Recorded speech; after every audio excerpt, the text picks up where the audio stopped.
just what did I watch? Oh, yeah, I watched Uncut Gems, that Adam Sandler flick. And you know, I really liked it, man. Perfect. Kevin Garnett has a huge role in that movie. Kevin Garnett has a huge role in an Adam Sandler film. Can you break this down just for a second? Okay, so it takes place in, I guess, 2012 or so. Okay, so Boston's playing. Kevin Garnett's on the Celtics. He's on the Celtics. They're in the playoffs. Who are they playing? I forget. 2012. They're taking on the Heat in the Eastern Conference the round Final. before that, before they got knocked out. Playing the Pacers. I think that's who it was. The Pacers. So anyways, Kevin Garnett comes into his diamond shop and he sees this fancy looking thing. He's like, I gotta have it, man. He's like, I can't. It's going up for auction. So he lends it to him, and then all this shit happens. He starts going on this hot streak. So then Sandler bets on Kevin Garnett on the game because he's like, I got the inside track. And all this crazy shit happens. Thievery, stealing, diamonds, Kevin Garnett. Who else is in it? I don't know. It's a good film. Wait. So is Kevin Garnett in the movie like periodically, or does he show up once? No, he's like there, beginning, middle, end. They keep going back. He's a major plot point. To KG, big ticket. And Sandler's got all this money riding it, so they're using real footage from the games, like all these things going on. No way. Huh. It's dope. Yeah. So does that mean, so the movie takes place in 2012, where Kevin Garnett is a professional basketball player. Yeah, rich as fuck. Yeah, rich as hell. Bush and they're in the Manhattan, the Diamond District of New York. Right. So then he runs into this dude played by Adam Sandler. Right, so this guy, he's old looking. He's got a mustache. I think his hair's a little weird. You know the look, those glasses with like the gold rim. But he still kind of looks like Adam Sandler. So like my question is, in this particular film world, has Kevin Garnett seen the movie Happy Gilmore? Like, does the person of Adam Sandler exist in that world? Like Wedding Singer. I think this is just a lookalike. Yeah. Big Daddy, and then he could have, maybe when Kevin Garnett was on his sign off or whatever from the movie, he could have looked over at the guy at Adam Sandler's character and been like, hey, you know who you really remind me of? Have you ever seen Mr. Deeds? Mr. Deeds. And of all the ones you pick, you go with Mr. Deeds. Well, no. Well, I already said Happy Gilmore before, then I said Wedding Singer, and then I said Big Daddy. So I had to go with something else. Okay. To change it up a little bit. But yeah, it was a good movie, man. It was a lot of fun. It's a good film to check out. Yeah, every like 8 or 9 years, Sandler does a serious role. That's really good. Yeah, I think that's in the it's not the one for you, one for me thing. It's like the 1 for you, 10 for me, or 1 for you, 8 for Netflix. I guess this was still a Netflix movie though. He's got. I think it had one. Yeah, it's like a lot of those. They do like a limited theater release, and then they throw it on the Netflix now. Right. Same with like the Irishman. I think did that as well. The Irishman. That's not a racial slur, right? Irishman. No, I don't know. I don't know what the. No, I think that's a cool thing to say. I don't know what the rude thing to say for like an Irish person is. I'm sure there is. They like what Mick. I think it's a Mick, right? Look at that fucking Mick. Is it? I don't know. I've heard that term. Okay, but what if I don't think it's like a bad slur that someone's gonna get all offended by. Right. Or it's just more. Is it more closer to like the check out that hoser over there? Maybe it's like on that level. It's not. It's not rude to say, but it's it's like, who you calling a hoser? Who you calling a hoser? Maybe it's breaks down to that. Something like that. But Mike, we got to get on with the show here because this isn't movie talk. This isn't Oscar Gab starring Mike and Cameron. Of course not. No, this is a wrestling podcast. It's the Shoot Brothers Wrestling Podcast, the only wrestling podcast online, offline. It's the only landline. It's the only thing. The only wrestling podcast, which is hosted by myself, Cameron Osborne, my co-host Mike the Shoot Shepherd. On the other side of the line. So we're back. We're back after another week. The shows have been in a weird order lately. You had I think I had a weekend where I wasn't good, and you were at you also didn't. It couldn't work out on the weekends. So we're back here on just a little bit later in our wrestling week. Yes, on a Tuesday though. We're still in before deadline next week. Oh, the deadline. Yeah. Like you know what sucks? Like fuck. It was really just the Friday move to SmackDown. The SmackDown move to Friday, rather. Yeah. If it was still on a Tuesday, you'd have the whole second half of the week to... Because ideally, you could do our show. We could do show Wednesday morning that covers Monday, Tuesday, or and then reviews those sorts of things, and then a show Thursday, which does Wednesday, and then you're kind of in it. Yeah, no, that fucking Friday. I liked it. Tuesdays, there's now that gap. That gap just fucks up everything. It's that Thursday gap. The old Thursday gap. Tuesday gap. Well, God damn it, the world keeps going on. A lot of shit happened this week. Of course, we're on the road to WrestleMania, but let's kick off our show with a classic, a staple, one might say. It is with the tweet of the week. It's the tweet of the week. It's the tweet of the week.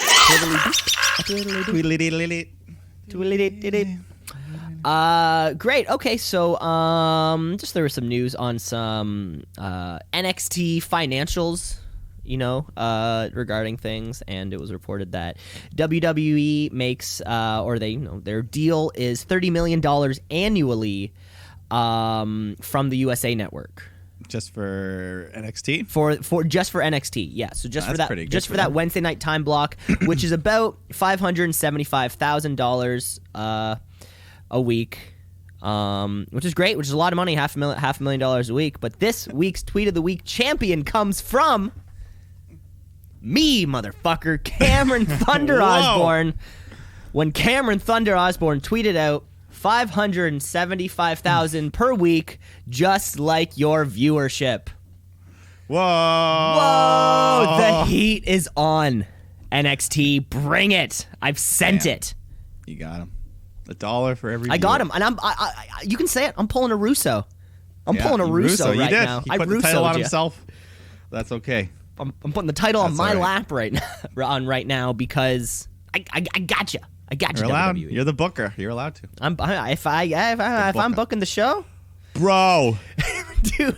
Okay, I didn't know that about him. So I'm listening to this. Did you? Okay, I'm listening to the interview with Chris Jericho because I'm like, okay, I know he's a person, and I know, that he books craziness in WCW, and I know that he has tumultuous relationship with Vince and those sorts of things. Yeah. And just listening to him talk was the funniest thing ever. You didn't know he was like a full-on fucking Brooklyn. I didn't know that he was just like, okay, bro, listen to me now, bro. Yeah, it's like, bro, I'm telling you, I was there, bro. It was so cool.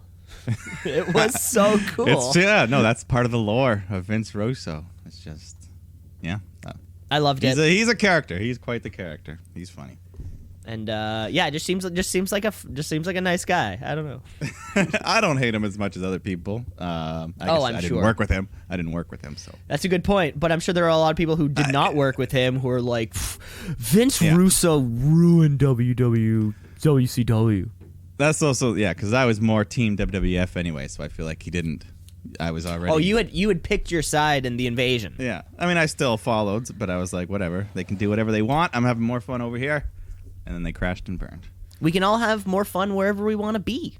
Yeah. I think that's what we've learned, is that it does not matter where you want to have fun. Well, I mean, some places are more safer than others. It's a good point. Man, can you hear that? We're back to construction over top. Yeah, this time I heard it. Last time I didn't hear anything at all. Yeah, they had moved to the other side of the building last time, but now it appears as though they're back. They weren't like right when I woke up, and now they've sort of in the last hour. So folks at home, of course, if you're hearing a lot of construction.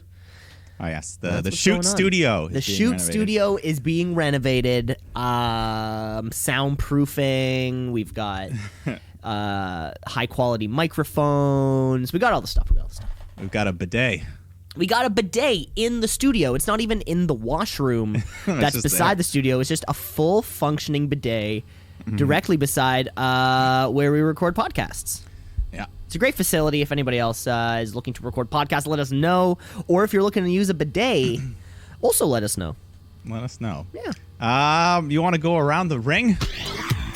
Around the ring, around the ring, around the ring, around the ring, around the ring, around the ring, around the ring, around the ring. Well, I love going around the ring. I would like to go around the ring. let's hit us with some news, of course. The wrestling world doesn't stop. There's a lot of news from a lot of places. A lot of shoot. A lot of work. A lot of shoot. A lot of shoots. Yes, and one of the great masters of the shoot, one of our very trusted sources, Uncle Dave, Davey Meltzer. He is reporting that Rusev has been taken off of WWE television due to a contract dispute. And unless this contract situation is worked out, it appears that there may not be a resolution to his storyline with Bobby Lashley and Lana. Isn't that just great? Okay, wait. Did you added the resolution with the Bobby Lashley and Lana story, right? I think you added that tagline at the end. No.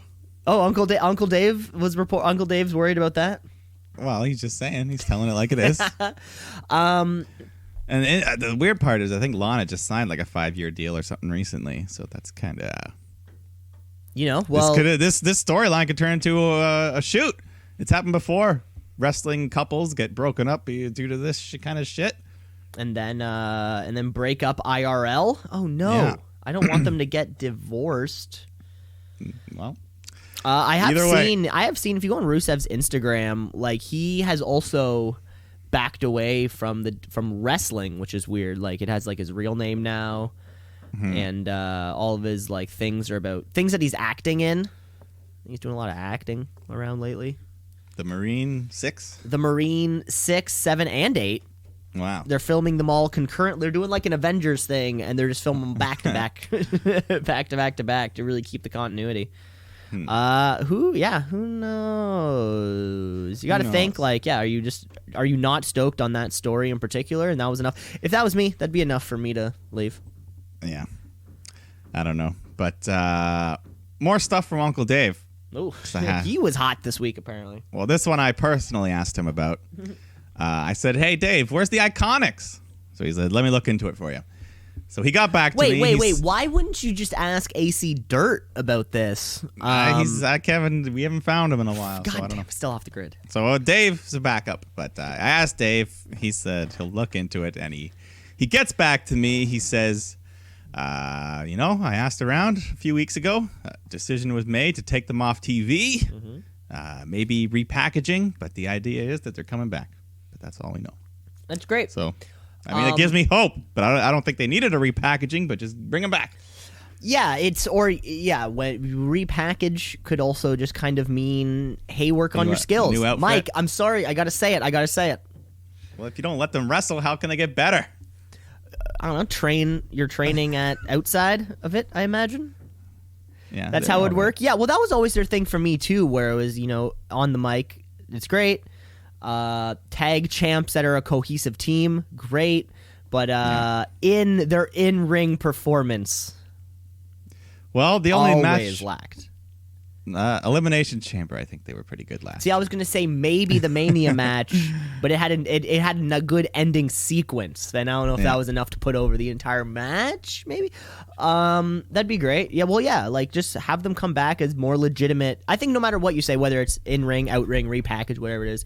Just have them come back as more legitimate threats to Asuka, who's kicking ass right now, and Kairi Sane. Yeah, I just want him back.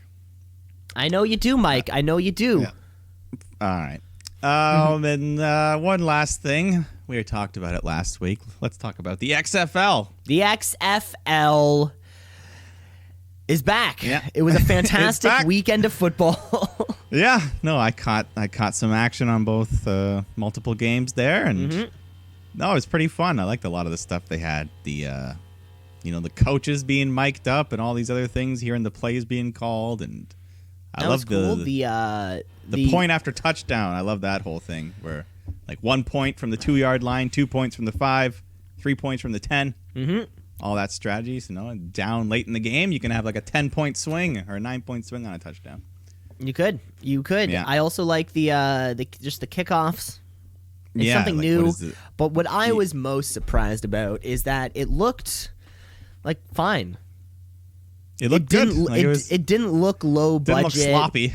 Sloppy. It didn't look like there were a lot of holes. Nobody thought things through. It kind of just looked like a CFL broadcast. Yeah, to me, it seems like it could be the MLS of football.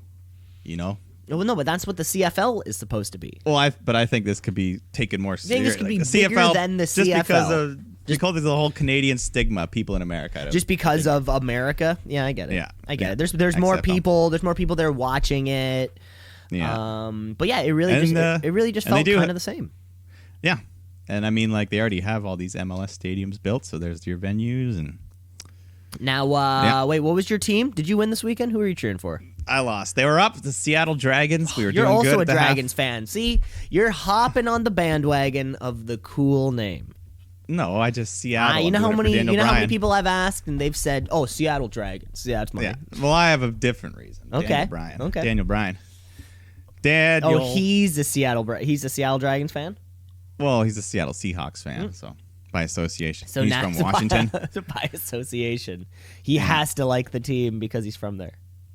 Yeah. Yeah, a couple of the all plays. I like how every single play is reviewed as it happens. So no controversies, no bullshit. No controversies. I saw that getting get the call right. I saw that getting a lot of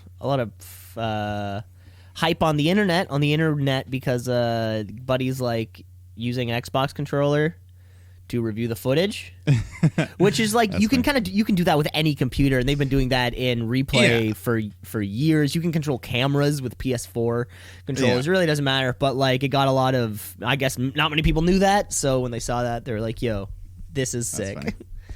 This is legit." Yeah, I mean, it was fun. It was interesting, so we'll see. Are you gonna watch next week? I mean, I'm not gonna be watching every single minute of the games, but I'm gonna be following the. Rooting for the Dragons. Dragons. Go Dragons.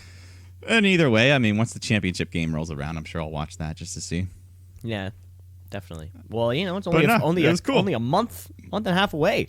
Yeah. I like all those little tiny, like even like there's like the kickoff. If you don't reach the 20-yard line, it automatically goes to your 45 and little rules like that. Mm-hmm. It's like CFL meets slam ball.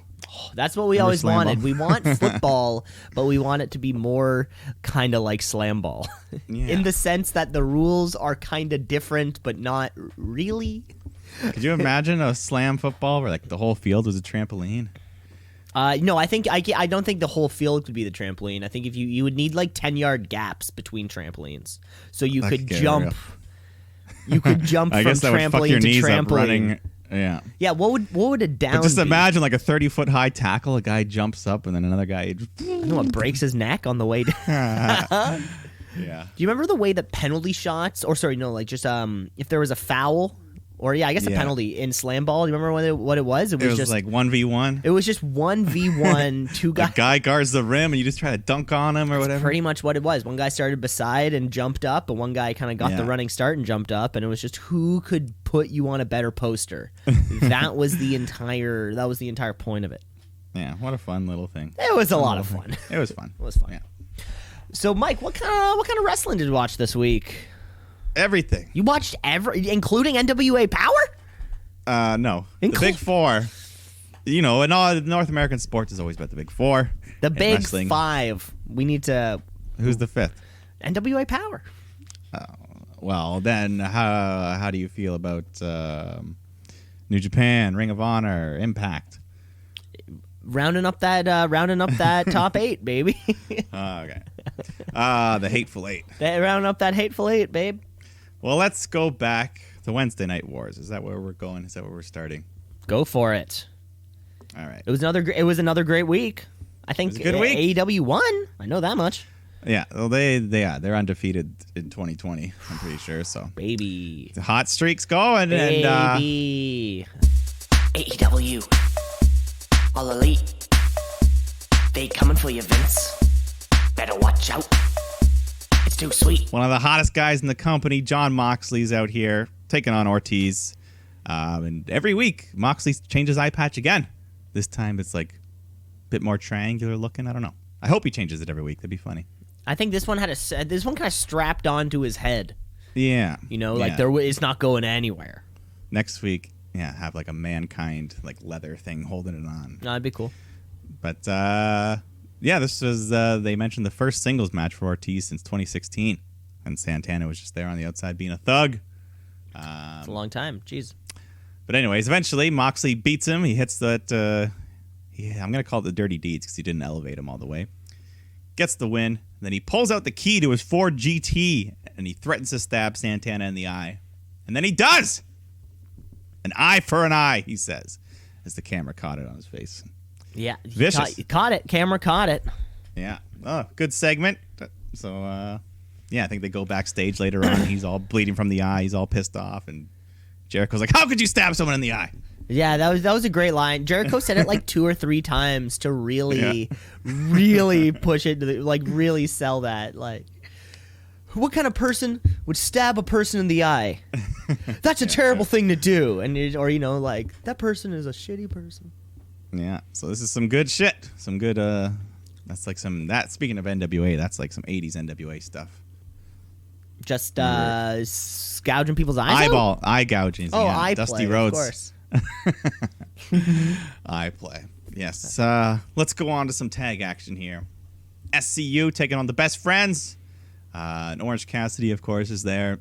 He's got some merch now. He was interacting with some fans, and they had a foam half thumbs up thing. Did you see that? A half foam finger? No, I didn't see that. Yeah, like the thumbs up foam hand for Orange. Gotta get me one of those. It was great. Yeah, he took it and he put it on his hand and just posed there for a second. Kind of stood. So that was awesome.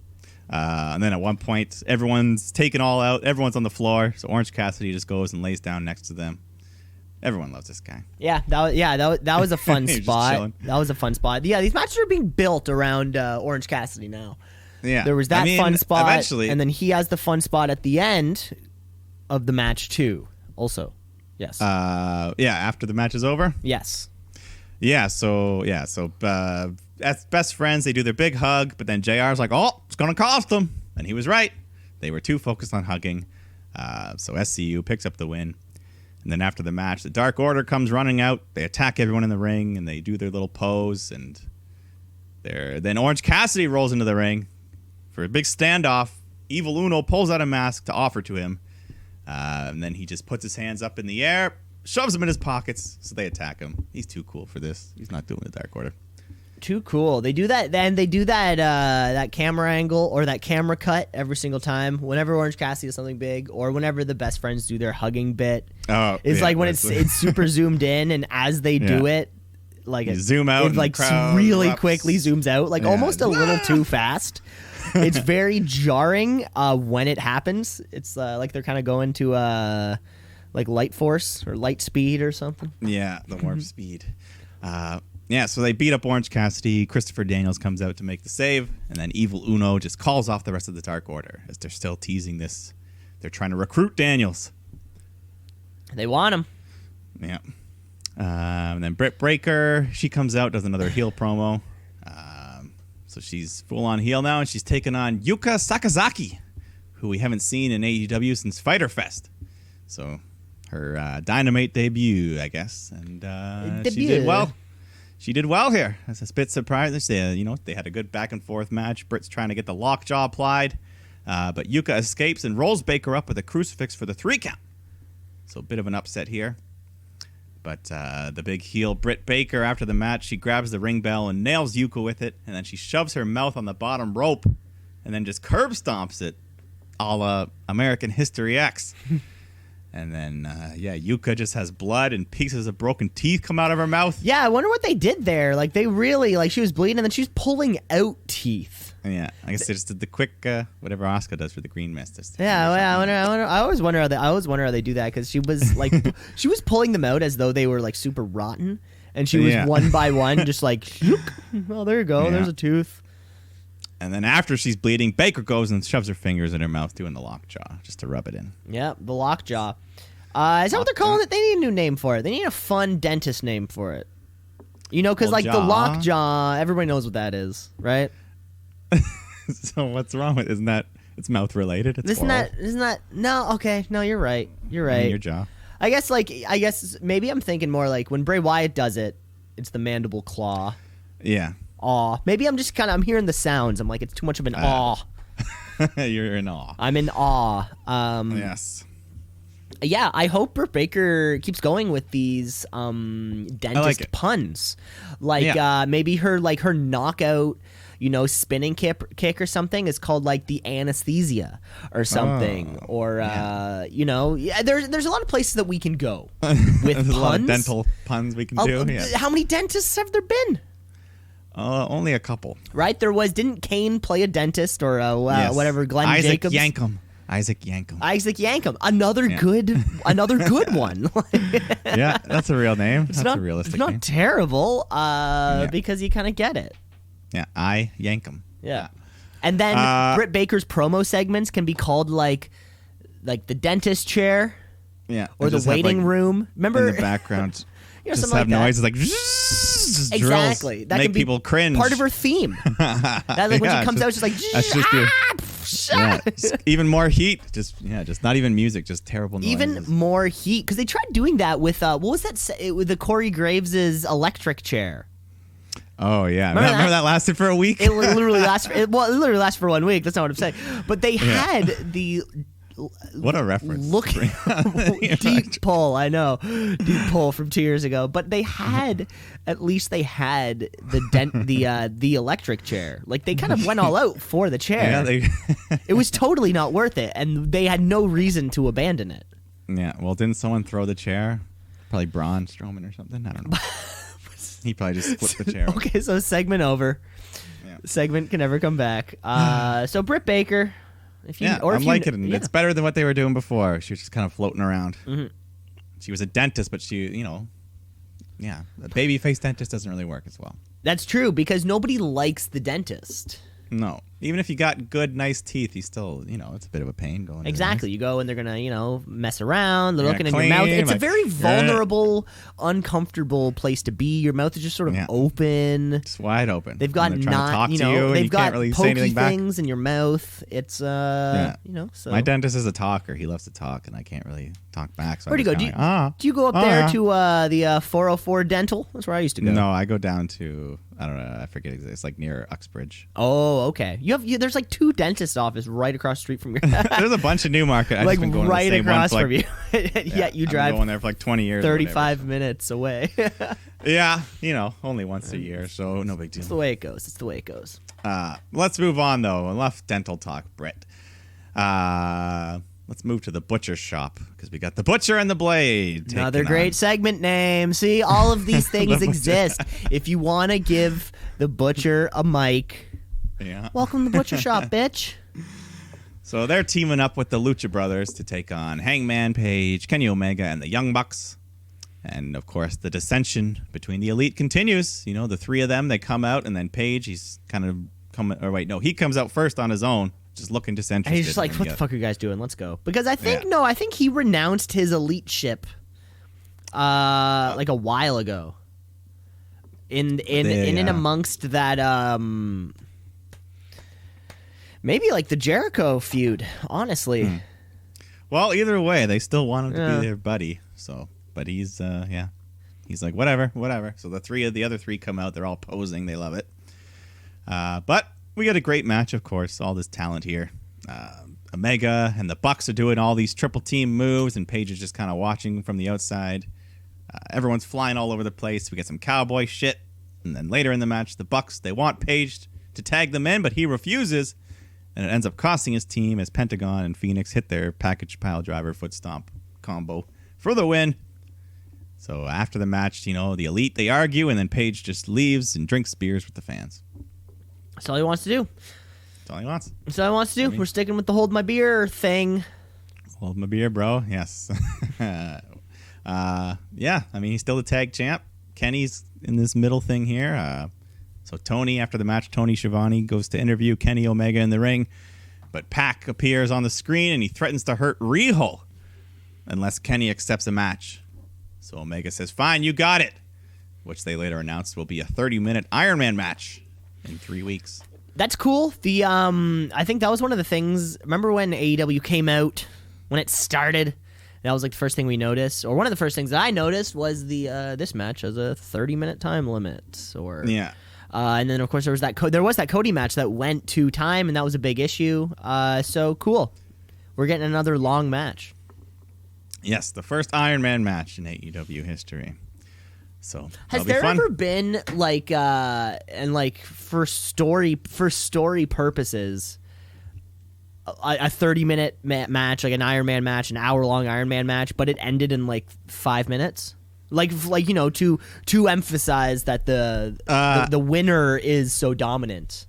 You know what I'm saying? Not to my knowledge. No. Yeah, because I don't know, it does defeat the purpose, so I get it. But no, they could though. Like referee stoppage if the man just brutalizes.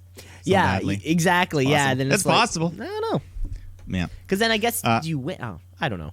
No, it's it's a finish. Book it. Russo over here. You can book it. You heard it here first. I'm gonna Russo this. Cam Russo. I'm gonna Russo this motherfucker.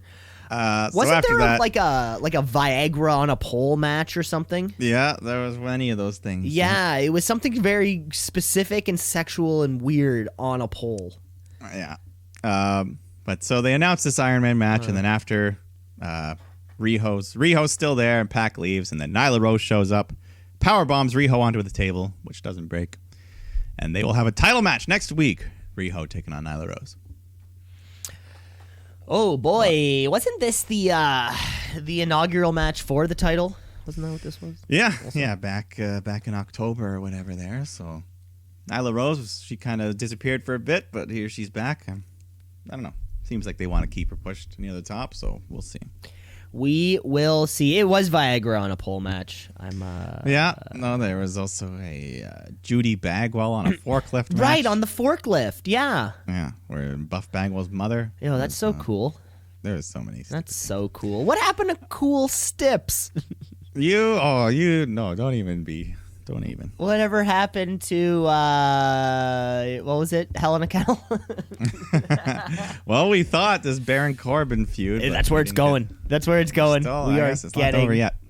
We get the feud. Kip Sabian taking on Joey Janela here. Penelope Ford's just fucking around, helping Sabian. At one point, she jumps on the apron to kiss him, but Joey goes to hit. Sabian ducks, and Penelope's knocked to the floor. But then Sabian just rolls him up, gets the win. So they're doing. Joey Janela never. I don't think he ever wins. Nope. I'm sure if you were to check out those standings, he would be pretty at the bottom. I think Marco's stunting him probably tied. Maybe.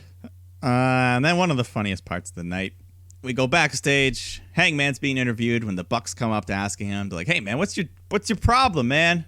And then Matt says, "I think I know what it is," and they just grab the beer from his hand and leave. And as they walk away, the camera zooms in on Paige. Then he just pulls up a full pitcher of beer and sips from it out of nowhere. So we're heading to this intervention of Adam Hangman Page. That's where we're going. Yep. The alcoholic storyline. Or like. But it's fun. We're fun. Enjoying it. Yeah.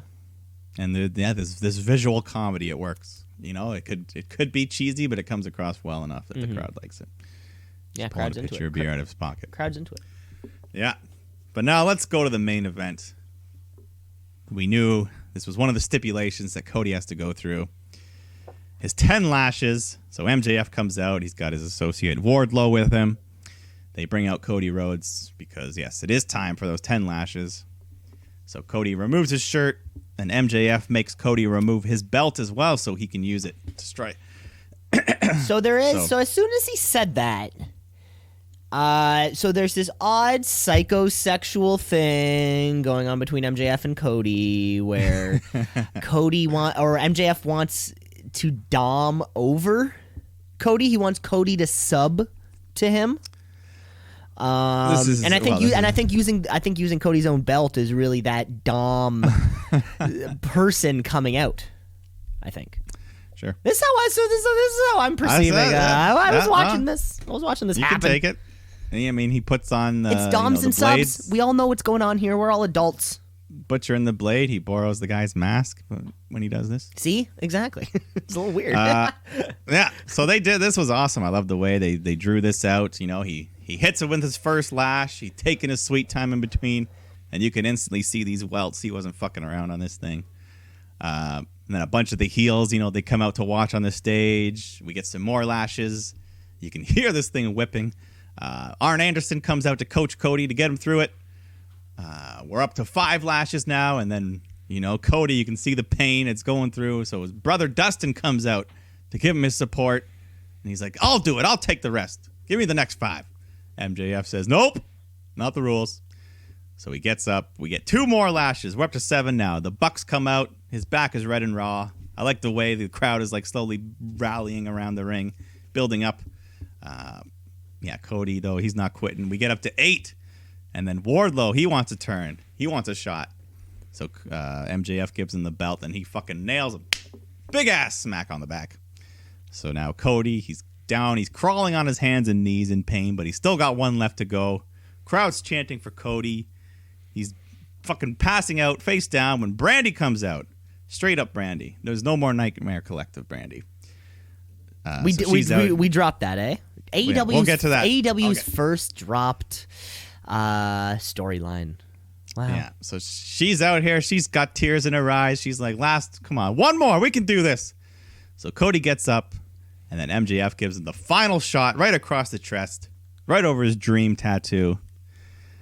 So he's passed. He made it through the 10 lashes. He's passed the test, but there's still more to come, including that cage match with Wardlow. But this... Jesus Christ. Mike, that was a week ago. How do you remember the specific order? I take notes. Yeah, and this was the last fucking 15-20 minutes of the show. And it was great. Or at least, they certainly gave it that time to go somewhere. So yeah, that's the first test, right? Or the first step in MJF's weird, or like just sort of, very sexual need to dominate Cody. I joke, of course. That's not where we're going, though. I don't think MJF is in love with Cody. I think Cody's Jesus. I think that's what this is, right? This is like a Cody's Jesus metaphor thing. Yeah. He's getting lashed, and then next it's like a David and Goliath thing. Is that God? I don't think that's God, is it? No. I'm not entirely sure. And don't quote me on this. You're telling stories from like Bible stuff, I think. Yeah. It seems like they're giving Cody a couple of the big ones right off the bat. Yeah. So wait. 2 weeks, 3 weeks, that cage match with Wardlow, and then now does he have to defeat Wardlow, or does he just have to have the match? They didn't say he has to, because it sort of seems like who wants to fight who right now? Because Cody wants to fight MJF because he's like, you've been fucking with me. But does MJF want to fight Cody? He doesn't want to. I think that's why he's putting all these obstacles in his way. Okay. The dominating. Yeah. Okay. So after all, and then this is a weird story. Yeah, and then at the very end, when Cody's all beat up, MJF kicks him in the balls and runs off. So it was just, and then there was one point at the very end. It looked like a fan tried to attack MJF, and then MJF just thwarted him off. But and then someone pointed out that it was a plant, so it wasn't a real. Yeah, I think they've been doing a few plants with this MJF stuff. Just like the guy that threw the beer, and the guy who threw the beer. I like it though. That's fine. It's fine. Good presentation. And because I think I noticed that they had a couple. I think they had a couple on SmackDown this week, or maybe it was Raw. I don't remember. Yeah, sometimes they do. Yeah. Just makes it makes you feel good for the people. You never know, because you don't know while it's happening. So your pop reaction is always going to be kind of cool. Yeah.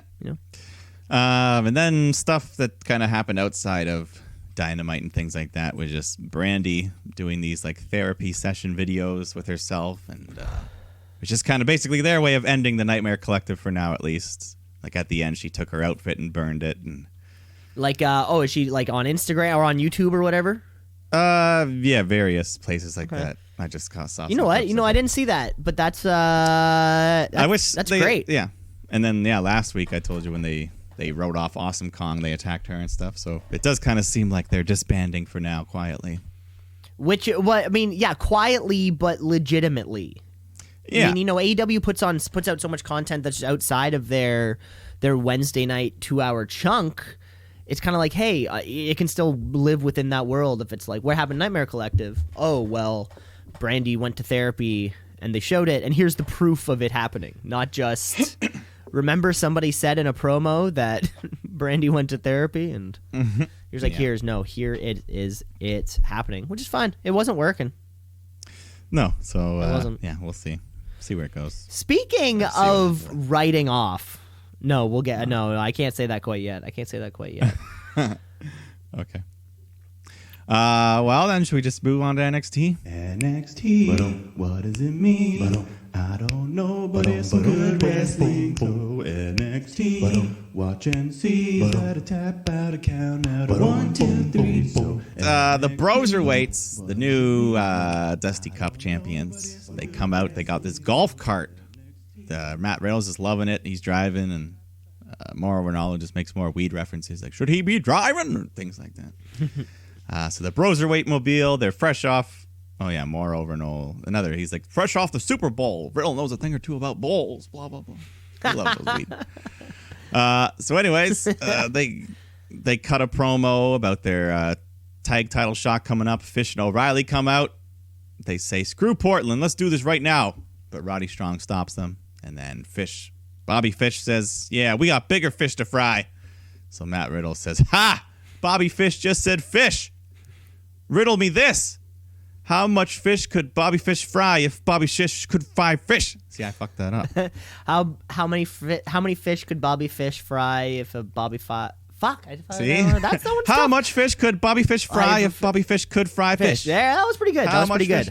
And then the crowd starts chanting it. They all sing it back to him. Yeah, how did they get it so immediately? I don't know. That was great. It took us, in retrospect, like 3 times to figure it out. And they were they sang it. They sang it like 3 times. Then they all gave us. Everyone applauded. That Full Sail. Do you think they sell booze at the Full Sail crowd? I'm never too sure. I don't know. I've never seen someone drinking there, so I don't think so. Yeah, because it really just feels, if it's not a space, maybe like they don't want that. They're like, no, we're not even going to license this place to sell alcohol. Yeah, I've always wondered. I've wondered that too.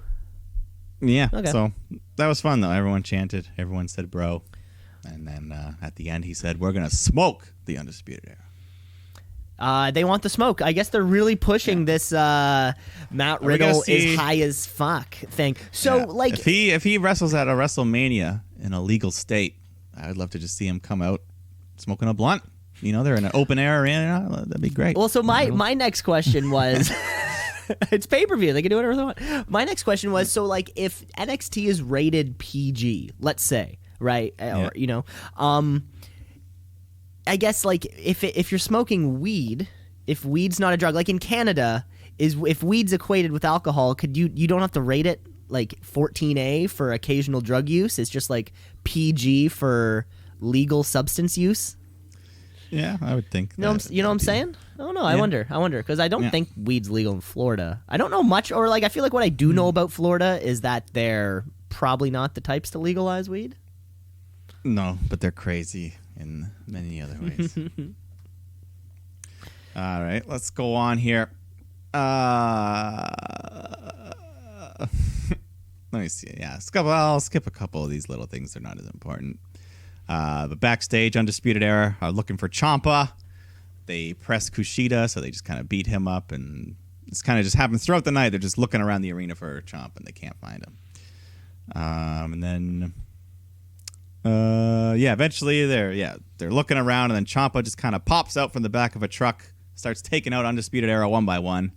And then he chases Adam Cole back into the arena, into the ring, until the rest of Undisputed Era catches up. And then Pete Dunne, Matt Riddle come out. There's a big brawl. I thought that leads to the main event later on. Of course, then we see this black vehicle arrive, and then Charlotte Flair gets out. She's in the building. Yeah, so this was the big angle, at least for me this week, because it was coming off of Charlotte, my queen's main event. Your queen, yeah. Main event of Raw last week. Is Charlotte going to answer the call and challenge Rhea Ripley for this NXT Women's Championship? Let's find out. Yeah, so Bianca Belair, though, she comes out first. She cuts a promo because she's got a title match in Portland. And she says, Rhea, you must have forgot because you went to Raw and got all up in Charlotte's business, but I don't care about no queen. Now, I think somebody writing for NXT, whoever you are, we thank you for listening to the Shoot Brothers Wrestling podcast. I think we asked this exact same question last week. Was Bianca Belair literally has a title opportunity, but they were treating it on Raw as though she doesn't. Yeah, but she ain't having that. So, yeah, she says her thing, and then right on cue, your queen, Charlotte Flair, comes out. Been a few years since she's been in Full Sail here. So she cuts a promo on Bianca. She's like, I respect you. You're an amazing athlete, but you're not me. Rhea overlooked you, and now you want to make this all about yourself? So then Rhea Ripley comes out. She gets her piece in. The three of them are all in the ring, and Charlotte just disrespects Belair, just kind of face palms her and goes face to face with Ripley. Excuse me. And then Rhea says, if you've got a purpose here, just spit it out. You going to challenge me or not? And then Belair just kind of gets in between them. I was like, you don't even go here, Charlotte. Which everyone laughs at. We all love that line. Right? It's a good line. It's a good line. It's a good line. Everybody gets it. It's you don't go reference. Here.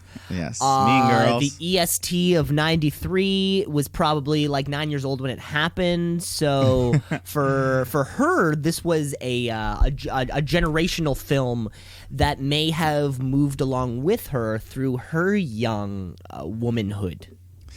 Yeah. So she's all up in everyone's business. Charlotte, fuck you. And Rhea, you just go run through me in Portland?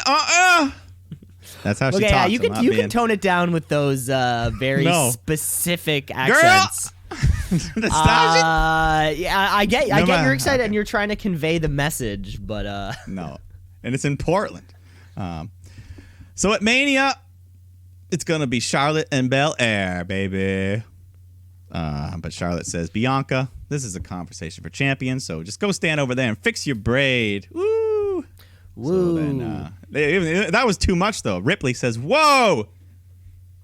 I didn't come to your house and disrespect you, so you better watch yourself here. Me and Belair, we may be foes, but we got a say in. We are NXT. So then Bianca and Rhea double team Charlotte, slam her down. That was great. And then they go back to John at each other. Mm-hmm. But I liked it. I liked the segment overall. Everything. Yeah, overall it was fine. It bridges the gap. Bianca Belair is not going to win in Portland, but it does bridge that gap of why. Because Vince is thinking we need to sell Charlotte Rhea right now because nobody knows who Rhea Ripley is. Because there's still this weird chunk of people watching the main roster who aren't watching and aren't aware of NXT. So Vince is trying to do his job to get her over on Mondays, while we still need to explain why an active belt on Wednesdays. Yeah. So yeah, it's really if we're trying to do both those things at the same time, this is the way we got to do it. Yeah. But I do love me some Bianca Belair. If they wanted to swerve everyone and put the title on her, I'd be fine with that. But I know they won't. But no, she's currently with Io Shirai injured. I think Belair is my top woman in the company right now. In the world. Io injury. I didn't know about that. Did that happen? Yeah, she missed the Royal Rumble. It happened like the week before the Royal Rumble. Huh. Her knee. She tweeted out a picture of a knee brace, so we're all concerned for her. Okay. Prayers up. Prayers up. Prayers up. But let's go main event time. Pete Dunne, Matt Riddle, and Tommaso Ciampa taking on 3 members of the Undisputed Era. So they all start fighting, brawling. Roddy Strong's not in the match, but he's interfering on the outside, causing a bunch of bullshit. And eventually he just says, fuck it, and blatantly interferes. The ref calls for the DQ.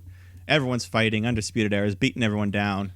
They pull out a can of spray paint, and they spray an X onto Ciampa's back. But he kind of sprayed his buddy O'Reilly, too. For some reason, yeah. What was the point? I guess so he has the perfect target for the last shot. Is that what? Yeah, it didn't have the same thing as NWO spray painting the belt. It was a little weird, but okay. But anyways, they continue the beat down, and then the lights shut out, and something appears on the screen, and then it moves around a bit, and it forms the Velveteen's Dreams logo. So everyone's pumped, everyone's going nuts, everyone's looking down at the ramp, but then from behind, Dream just pops up on the top rope, bathed in purple light, He hits this double clothesline. He starts running wild. Crowd's going nuts. We've all missed the dream. This poor guy hasn't been here since like the TV run, basically. But so he beats everyone up in the dream. Stands tall to end the show. Great ending. Has it been that long since NXT's been on television? Yeah, they went on in like September, I think. And you think it was before that? Was he? I feel like he may have been around for like 1 or 2 episodes. Was he at the SummerSlam or the Toronto Takeover? I don't think he was. Yes, he was on that card with Pete Dunne and Roddy. Yes, in that match, 3-man match. Didn't he do the Toronto Raptors entrance type thing? Yes, yeah. He was wearing Raptors colors, like the deep purple. Yeah. And then after that, you're right. He may have had a very short-lived time on television, which is they did that angle where they beat him up backstage, and then we haven't seen him in like 5 months or whatever. I'm trying to remember, and this is great. Not only is Velveteen Dream a fantastic in-ring performer, wrestler, all of those things, like he belongs on television every single week. Yeah. Like somebody... He's a superstar. Yeah, with somebody with his charisma and the way he dresses and just everything about him. Like, he should be on television all the time. Yeah. I heard this thing about this. There's like this survey that was sent, that was done like last year or something, to people who don't watch WWE or wrestling at all. They don't know anything about the product. And they showed them like all these pictures of all these wrestlers, and they wanted them to pick out who they think are the biggest stars just based on what they look like. And the top 3 picks were Velveteen Dream, Roman Reigns, and Bianca Belair. So that says something about the Dream and Belair right there. Yeah, that they're doing something. They just come across as stars. People don't even know them, but they think they're like legit. That they're doing something right, and that was across all of WWE, kind of. Any wrestler, every wrestler. I guess they showed a bunch of headshots. Just a bunch of things, but the Dream is back, baby. We love you. Yeah, let's see what's in store next for him. Yeah, definitely. Yeah. Mike, I think it's about time we take a little bit of a break. Let's take a break. We're gonna come back with some trivia, and then more nonsense. To be honest, it's just more nonsense. Yeah, SmackDown, Raw. How do you do? Let's shoot, yeah, let's shoot, yeah, let's shoot, brother, yeah, let's shoot, yeah, let's shoot, yeah, let's shoot, brother, yeah. We're back with the show. I'm ready. Are you ready? Yeah. Or sorry. That was a direction to the listeners. Just want to make sure that they're ready, because of course Mike and I are on it. Oh, okay. All the time. We're always on it.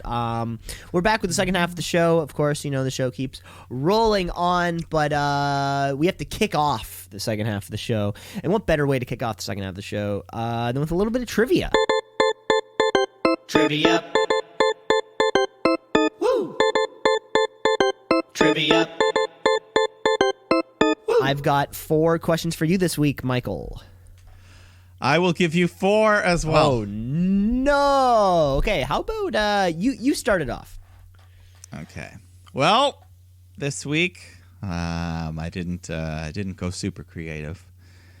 But it is a game we have played before, and we will play again. We are going to bring back the spelling bee. Humdingers. Just wait for those humdingers to come back. I never know when they're going to come back. It will come back. But not today. We're doing a spelling bee. Okay. Spelling bee. So, yes, hopefully get your pencils ready. We're going to start. Wait, you're not allowed to write things down in a spelling bee. No, I know. Oh, okay. I was about to say if I'm allowed to write this down. No. Anyways, your first name for me, please. Drew McIntyre. Drew. Yeah. This is a last name one where it's like Mac, but maybe it sounds like MC. Okay, so DREW, and then there's an I and a Y somewhere at the end there. I'm gonna say M. So I'm gonna say uppercase M, lowercase. Yeah, I don't care about the uppercase. Okay. M. I appreciate that you were gonna do that. Okay, so Drew, DREW, McIntyre, MCINTYRE.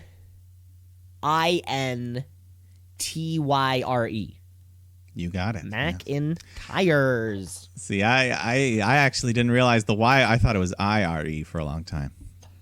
Yeah, and then Like you see it. I remember same thing. And then you see it written down, and you're like, "Huh, there's yeah. a Y Once in I saw there the Titan show, I'm like, oh yeah, somewhere." But you got it. Could not fool you on that one. Okay, Mike. My trivia this week. Your 4 questions are all going to be about defunct championships. Okay. Championships that are no longer things anymore. Yeah. So kick off question number 1. Of course, right now on the main roster, there's 3 titles that the women can hold. But back in 2008, there was only one, and it was on Raw. So we needed a new title for SmackDown, and of course, our lovely manager Vicky Guerrero decided that we need to celebrate the accomplishments of women's with the Divas Championship. 2008. Let's take it back. So, Mike, my question for you is, Mike, who was the first wrestler to hold what is known as the Divas Championship? Now, I've got a couple clues for you that may help. She won it at the Great American Bash, 2008. She defeated Natalya for it at the culmination of the tournament, and she wouldn't win it again for another 2 years when it was unified with the Raw Women's Championship. I have a couple in mind, but I'm just going to go with Michelle McCool. Michelle, my right answer. Yeah? Okay, Yeah, cool. that was it. That was it. So she won it. Then she won again in 2010 when I guess they brand splitted. So both belts, both the other one that was on Raw and this one joined together. And they made the wrong decision by getting rid of the women's and keeping the Divas title. But then they rectified that. The women's one looked like a legitimate title, where the Divas one looks like a toy. Am I wrong in saying that? Yeah, no, it was a pink butterfly. It was the stupidest thing. Yeah. But then when they got Charlotte and Becky and Sasha on the main roster, they're like, we need a good title now that the wrestling is fucking. Yeah, the women's revolution is still going. We need legitimate looking titles. Yeah, but we cannot ignore the past, the history, of course, of the company and the championship. So thank you for that. Okay, my next name for you to spell here. We don't hear this full name very often, but it is his proper name. So please spell for me, Mr. Hunter Hearst Helmsley. Hunter Hearst Helmsley. This one sounds like there's no tricks. There's no silent vowels. There's no. Okay, so Hunter, Hunter, Hearst, Hurst,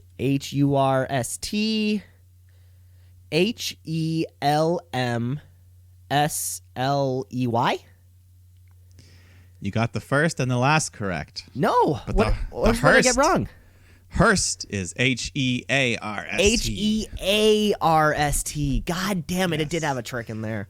But to be fair, you've probably never seen it spelled like back in the mid '90s when you came down to the ring, you'd see it spelled on the graphic, but you never would have seen that. It's just Triple H now. So. Yeah, when I think of seeing his name written, I just see it. I think of it being written beside the photo of him breaking that dude's neck. Remember that one? Oh, when yeah. He's going for the pedigree, up. but the guy thought he was going for something else, and then just like the way that was bad. And then you'll see that's what you see. Hunter Hearst Helmsley written down. There you go. And do you think that match is available on the network? Yeah, I think so. You think so? I get it. I don't think the man actually died or anything. No. Okay, we're all good. Yeah, I mean anything that was taped that it should be on the network. So it's a good point. Yeah. Shout out to Chris Benoit. Question number 2, Mike. We're talking about defunct championships here. The European Championship was won the inaugural win on February 26th of 1997 on an episode of Monday Night Raw from Berlin, Germany. Yeah. Mike, who was the first ever champion of that belt? British Bulldog, Davey Boy Smith. Davey Boy Smith, the British Bulldog. Defeated Owen Hart in a 5-star classic. 5-star? I'd give it 5 stars. And is it an official 5-star? I'm pretty Okay. loose with my 5 stars. Sometimes. Yeah, but you don't go above 5. What's the point? No, that's the thing. What's the point of a star rating if you're not going to have a max and then arbitrarily create like a What's better the point of a max? scale? Because that's how good. So here's my thing. There's not all 5-star matches are created equal. That's a good point. That's a good point. That's You my- know, an Escalada de la Muerte and this Davey Boy Smith Owen Hart match are 2 completely different things. Yes, in more ways than one. Yeah. All right. Let me give you another spelling bee here. Spelling bee. All right. We're going to the world of NXT here. One Mrs. Candice LeRae. Okay, so I've definitely seen this name written. I've definitely seen it. The kind of thing, the question for me right now is it Candace or Candice? Because I think I can get the. Could you say the full name again, please? Candice LeRae. Right, it's LeRae, not LeRae. So is it Candace or Candice? I'm gonna say CANDACELERAE.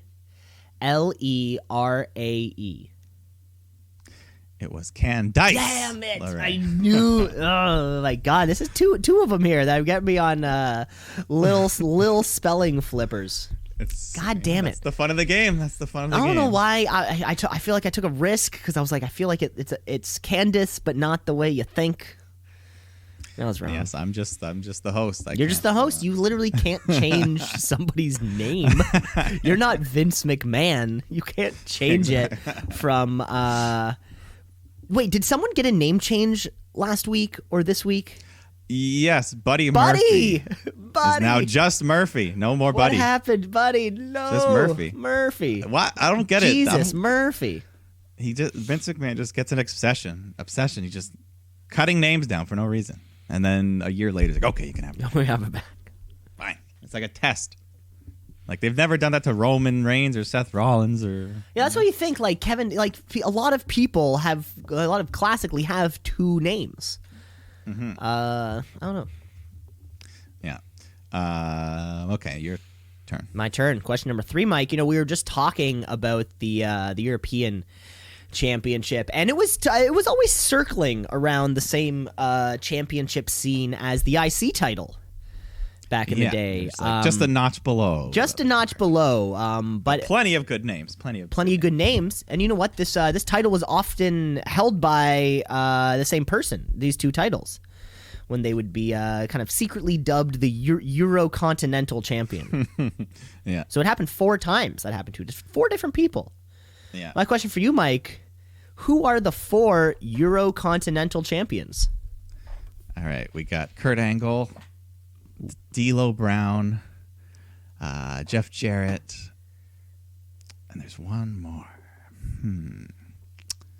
So I got You've got 3. Yeah, D'Lo, Kurt, Jeff. One more Euro-Continental. I feel like I don't know. I'm just gonna throw out Mark Henry. Mark Henry. You know, I'm sure that's a good guess. You're wrong on that guess. Yeah. The answer's Rob Van Dam. Was that the retirement one?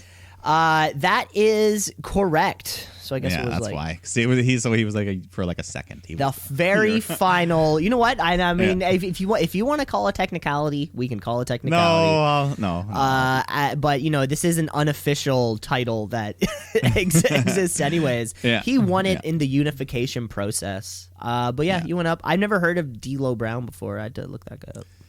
Well, he had the unfortunate.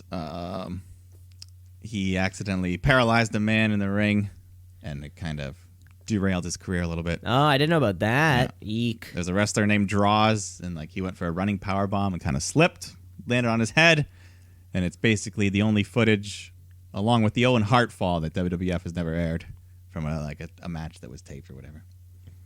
Oh, really? So it happened. Luckily enough, within- it was on a SmackDown taping before SmackDown was live, so it didn't.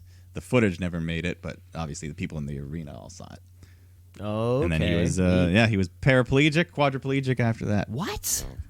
Yeah, it was fucked. It was a terrible bump, and it kind of fucked with D'Lo Brown, I guess, a bit in his head and everything, and and it was never quite the same. And Wow. So, but did this happen and then they wrote him off immediately? well, it's not like they were punishing D'Lo. I think it was just like, yeah, his career just kind of fucked with him, I guess. Oh, okay. Yeah. Okay. But Interesting. he was a pretty good wrestler. I like D'Lo. He was solid. You know, putting 2 titles on a guy means they obviously liked him. So, Yeah. Clearly. anyways, all right, my final for you. Okay, so sticking in the world of NXT here,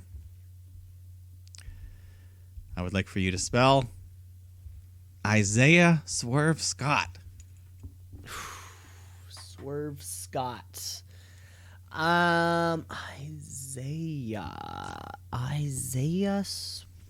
do you spell that? That's what's going to give me. I think it's, That's where the whole thing is.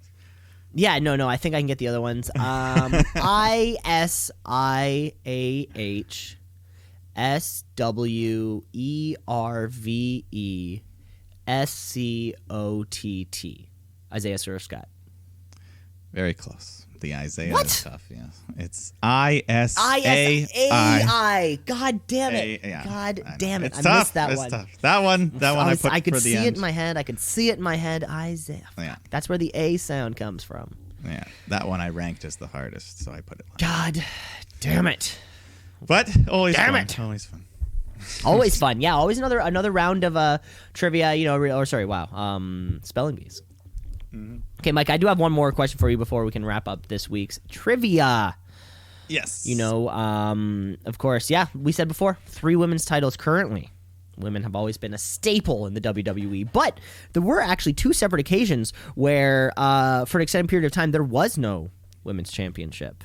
The first one happened between 1990 and 1993, and the second one happened again, 95 to 98. So, according to WWE, or like officially, there's no reason that the 1990 to 93 stretch there was no title. It was stripped of somebody when they were hurt, and then it was never put back on anybody for 3 years later. Mm-hmm. But there is a reason as to why it did not exist between 1995 and 1998. Mike, my question for you is, where the fuck did it go? I believe it was thrown in the garbage can by Medusa. Ooh, you know what? You were almost going to get 2 points on a 1-point answer, but you did get 1 point. It was thrown in a trash can. Trash can. When Alundra Blaze left the Alundra WWF Blaze. as Sorry. women's champion to join the WCW, where she Medusa showed is up on Alundra Blaze. Oh, okay, same person. Same person, different names, different gimmick. Nice. I used her. So same person. That's a twofer. That's a 2-for-1 right there. Yeah. Cool. When she joined WCW, she showed up on an episode of Nitro where she literally took the title that she still had and just kind of dropped it into a trash can on live television, and it never resurfaced for another 3 years on WWF. And then when she was inducted into the Hall of Fame, she pulled it out of the trash can and redeemed herself. Oh, that's nice. Yeah, her redemption arc. That's nice of There you her. go. Yeah. And then I think she was in the Royal Rumble last year or the year before or something. Oh, fantastic. There you go. There we are, folks. There you are, folks. That was another week of trivia. You know, that was a great week. It was a great week. Can't wait until next. Should we move on to the show, Mike? Yeah. Let's get into some SmackDown real here. Okay, folks, it's Friday night. It's time for SmackDown Live. It used to be on Tuesday, but then I think it was on Friday before, though. No, wait. They used to film it on a Thursday and then release it. It's just SmackDown Live. The Blue brand, because of course, as we know, there's probably a pay-per-view next week, so we gotta get ready. We gotta get ready for it. They're going to Saudi. We're going to Saudi, baby, where the weather's nice and everyone is totally cool and chill. And I'm looking forward to it. And I'm looking forward to it. Lots of money. And there's lots of money. I think, were we promised anything? I don't know. Let's just get to it. We kick off with John Morrison and The Miz, I think, doing their, what would they call it? The dirt sheet? The dirt sheet. Yeah, so it's basically just their tag team version of Miz TV. So Fantastic. yeah, was this a thing that they did back in the day? back in the day. Okay, yeah, so they this did is a little bit. nostalgia pop. Yeah. Okay. And then they had like this fake movie trailer, Once Upon a Time in Hollywood type of deal. Yes. Mock up. It was all right. So they do their thing. The New Day come out, interrupt them. They get in the ring, and then the Usos come out all, whoa, whoa, whoa.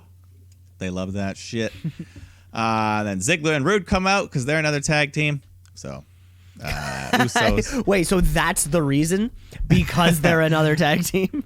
Well, no, they actually had a match. So Rude and Ziggler take on the Usos, and Usos get the win. That's all I. Yeah, it was bland. Of course, Roman and Baron isn't stopping anytime soon. The Roman and Baron bandwagon to WrestleMania is going strong. So these guys are on the peripheral edge of that. Yeah. So they play a video from last week of Corbin getting the sloppy dog food poured all over him, and they cut to a live feed of Corbin freaking out in the production truck for the guy played the clip, so he grabs him and throws him down the flight of stairs. Congratulations. Which is crazy. Okay, so I saw this stat by a person. They were saying on his cage side seats or whatever.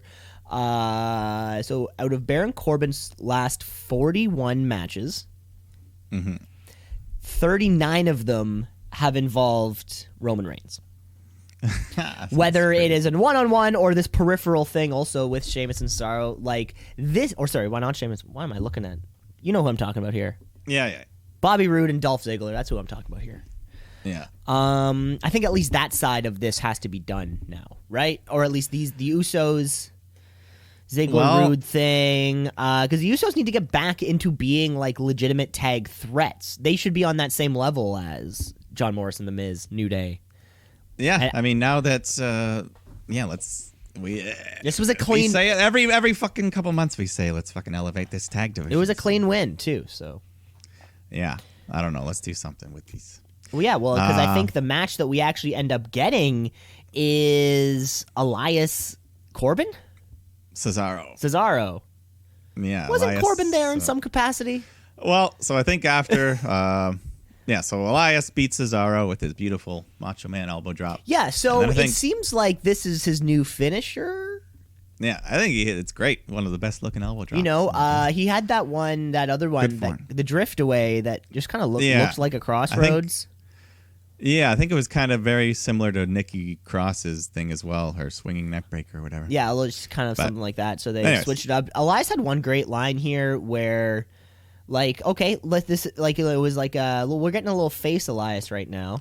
He's getting a cute little face push. When Cesaro comes up and interrupts him, Elias just says something about have you never seen me before? Every time I get interrupted, something bad happens. Oh yeah. Which is not the dumbest thing a face could say. Yeah. But then, Baron Corbin does come out and starts bitching about something. And classic Baron Corbin. Says Roman should have lost last week like your San Fran 49ers lost to my Chiefs. So big boos. They're in the heart. So he wants one more match with Reigns, and then he goes up to a fan and pours a drink on their head. Not a real fan, of course. Yeah, another plant. Yeah, like we're saying, another plant. Yeah. So Roman comes out, Superman punches him, beats him up a bit, and then he runs off, and then Roman says, "You want one more match? Steel cage match." So they'll do that inside. Is that what we're doing in Saudi, eh? God damn. Bringing the cage. We're bringing the cage. Hell, shelter, skelter, baby. Shelter, skelter. Something really unfortunate actually happened the other day when I was at work. A coworker of mine, she comes up. She was like, "Yeah, I was watching wrestling this week." I was like, "Oh shit!" Like, were you watching on Wednesday, Monday, Friday AEW? What were you watching? She was like, "Okay, it was Friday night," and she was at a friend's place. They're flicking through channels, and they ended up on Roman Reigns. And admittedly, she was like, we stopped because we're like, who's this good-looking guy, right? I'm like, okay, so that's good. That's good. We're getting eyes on the product because he's the face of SmackDown right now. Yeah. But it wasn't during this show. It was the show prior where the dog food was involved. And then I had to kind of explain what's happening as to why this is a show like on a Friday night, and she's like, so this is the thing, this is what you're watching, right? And I'm like, okay, so the dog food's there because it was just like a really unfortunate thing that I had to do. You know what I'm saying? Does that make sense? Yeah. I wish I didn't have to kind of explain that. Okay, so we're in this weird time before Mania, so Roman Reigns has to do something, and they put him here in this because they're saving him for a main event push after Elimination Chamber. It's a really weird thing to do. This Saudi match has to be the end of it, because then we are doing that Elimination Chamber push. We always keep saying we're on the road to WrestleMania, but like sometimes it doesn't feel like it. There's a lot of pit stops. There's a lot of pit stops on the road to WrestleMania, which is remember that one. There was before the Blood Money came in. Mm-hmm. I think it was just like there was Fastlane before Mania, and that was their whole shtick, was that it was a pit stop before WrestleMania. Yeah. And then Chamber came back into the fold, and then that Saudi money, of course. Yeah. Just crazy shit. So I don't know. I didn't relish the opportunity to have to explain why people are eating dog food. But I guess the eyes on the product, that's what matters, right? Yeah. But speaking of that Saudi money, if there's one man who loves getting money from Saudi Arabia, his name's Bill Goldberg. Mr. William Goldberg is not in the arena. That would be the worst. I felt so bad for these fans too. Like, imagine you hear that Goldberg's gonna be there, or like Goldberg's live, or whatever, however it was packaged to you. You're like, oh fucking hell. Yeah. And he's on a video feed from probably his garage in Tampa. Yeah, so that was kind of a bit of a but it did give this fun opportunity there. So he starts talking about. He comes out. He's like, I'm thinking about whatever the hell's going on. He says something like, Who's about next, Bill? He says something about Kansas City. He's like, what else? What else does he say? He starts talking about that Universal Championship that he used to have, and he says to himself, "Well, like I never got a rematch." And I'm like, "Oh shit! Yeah. Well, like not like Roman didn't." Kevin Owens didn't. Finn Balor didn't. But yeah, Goldberg will let you get it. Okay, whatever. But before he can even go on and say like, "Fucking Bray Wyatt, you're next," Split Screen pops up to the Firefly Funhouse newsroom. Yeah, we got Anchor Wyatt here with his news desk. This and all that, This was fantastic. And Mike, so they're selling this as this news conference, and Bray Wyatt keeps going back to like his headset in his ears to breaking news. Breaking news. But Mike, are you watching the ticker at the bottom of the screen? No, I didn't catch. Go back and watch the ticker. It was something like Abby Witch is like the next contestant on The Bachelorette. Husky Harris loses 15 pounds on Atkins or like on like dieting through diet and exercise, and then it said the very last one, rest in peace goes to Rambling Rabbit, dead at age 27. Wow. 27, of course. Who else died at 27? Kurt Cobain, Jimi Hendrix, Janis Joplin, Jim Morrison.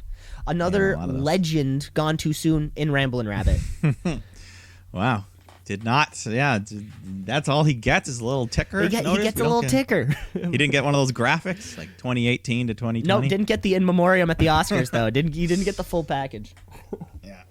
Well, yeah. So he's the word on the street is that there's a challenge and he accepts. Now here's Mercy the Buzzard with the weather. Yeah.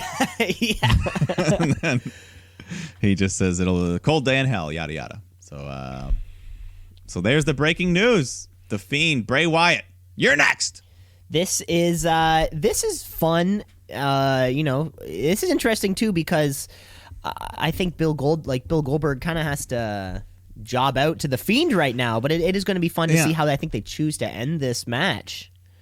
It's intriguing. Yes, they have my intrigue.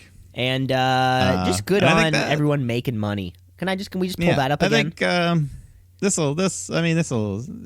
could give the Fiend a little boost. Beating Goldberg still has something to it. Yeah, and he can. A man who has clean losses you can count on one hand in his whole entire career. That's a good point. Oh yeah, well this isn't going to be clean then. That's what that means. No, it could be. It could be clean, and it would just kind of add to his wall of legends he's fucked up. Yeah. You know, that kind of like Kane and Pictures. Jerry Lawler's there. All those other people are there. Yeah. Then we go backstage. Daniel Bryan's chilling in the locker room. And then Heath Slater, he approaches and he's like, hey, man, you got this Goldberg Fiend stuff. I saw that strap match. I'm worried about you, Bryan. But Bryan doesn't care. He challenges him to a match. So Daniel Bryan taking on Heath Slater, and Bryan's just angry, aggressive out of the gate. He hits the running knee, grabs his arms, hits those curb stomp things. Then he puts on the label lock, and Heath can't even tap out. He's out. So Bryan wins by TKO. Wow. And yeah, Michael Cole notes that the Fiend changes people. Look how violent Bryan's being. That was it. You know what? And I often, you know how much I agree with what Michael Cole always says, especially regarding what time it is and whose yard it is. I'm often, I do like hearing what he has to say about those things. But yeah, just like Seth, just like Finn, you know, the Fiend has messed up with Daniel Bryan. And it's been, 3 months of babyface Bryan? We're due for a turn. This man, can turn 4 times a year, and no one would really notice. He's always going to be at the top. I don't know how this keeps happening. I don't know what Bryan needs something for WrestleMania. If he's not going to be in a Universal title match, he needs a big feud, and I don't know who that's going to be. I think we just. I don't want it to be Sheamus. I think we just saw it right there. Heath Slater, Daniel Bryan. Yeah, okay, I would actually be okay with that. I love Heath. Yeah, that's exactly it. So yeah, where's this version of Daniel Bryan going to go before he has to kind of narrow himself down? Yeah, we'll see. But we get the new Intercontinental Champion, Braun Strowman, coming out here for interview with Renee. Renee Young, she's back. Yeah, she's looking good. Yeah, she's back in the ring. She's on Fox. She's having a fun time. Yeah, Moxley is the biggest, one of the biggest wrestlers on the planet. Yeah, so Braun's here. He's talking about stuff, and then Nakamura comes out with Sammy, and Sammy wants a title rematch for his client. And Braun says, all right, anytime, any place, let's do this. Sammy says, nah, we're gonna be smart about this. We decide when. And then the Revival jump him from behind, and they all team up and beat up Braun. You know what? Yeah, that's cool. I think didn't Shinsuke get a couple shots in there at the end? Yeah. You know, because I guess if there's an inevitable rematch, they're going to, build up a little bit of heat for that. Yeah, they can do it in Saudi if they want. Is there a gimmick to this year's Super Saudi show? Is it like there's like a Rumble or like a greatest best in the world? So yes, on Raw they announced something, which we'll get to. Okay, I must forget. Anyways, but we can't get there yet because the hottest storyline in wrestling going right now. Oh God, what are you gonna say? But Michael, Lana, and Lashley are on Raw. Okay. Otis, our buddy Otis, he's backstage. He's marking his date on the calendar. His date with Mandy next week, Valentine's Day. Yep. He's got it circled to the heart. He's nervous. So his buddy Tucky, he comes in. He's like, "Done, man. We got this. Let's do this." And then we get this awesome training montage with a sweet synth soundtrack. They're trying on different outfits. They're working out. They're practicing their table manners. Like learning how to use a fork and knife on a steak.